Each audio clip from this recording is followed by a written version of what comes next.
My name is Utterson, John Gabriel Utterson. I'm an attorney.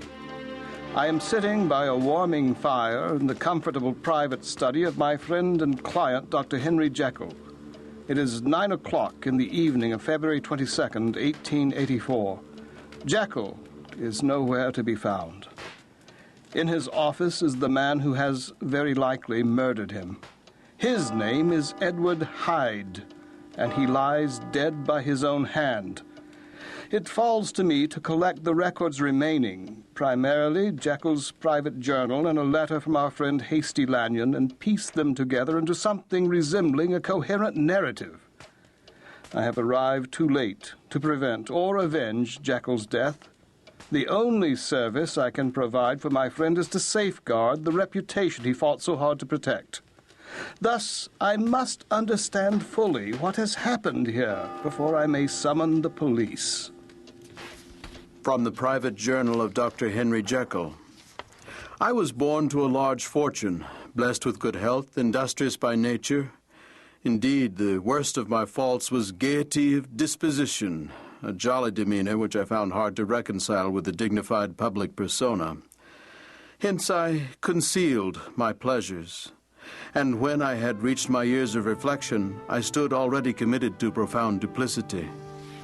My friend Dr. Lanyon has always been my most tenacious critic on these matters. Preposterous. I have ever said that the hard law of life which lies at the root of religion is that man is not truly one, but two, moral and amoral, judgment and appetite, good and evil. Sense and nonsense is closer to the truth, Harry.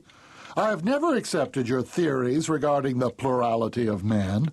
Your metaphysical speculations far transcend the boundaries of medicine. Of traditional medicine I freely grant. And you must recall, I knew you in college when you first began to formulate these ideas. This mystical balderdash is offensive enough, but what monumental conceit! The occasional visit to a house of ill repute hardly qualifies as a dark side. Granted again. Many a man would have been proud of such irregularities, but, from my high ambitions, I regarded them with a sense of shame.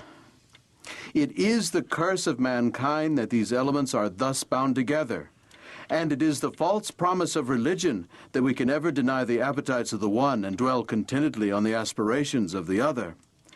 My scientific studies now lead toward the mystic and the transcendental.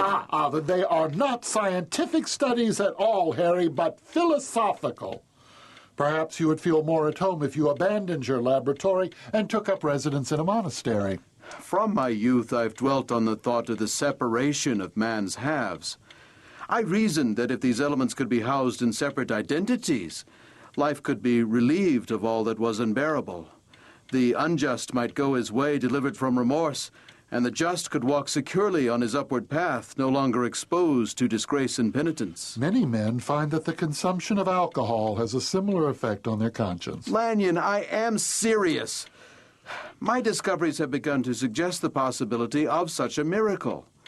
I find certain chemical agents have the power to transform the flesh. If you wish to don a false mustache or part your hair on the other side when you visit your whorehouses, you may fool yourself, and you might fool the whores, although I doubt it.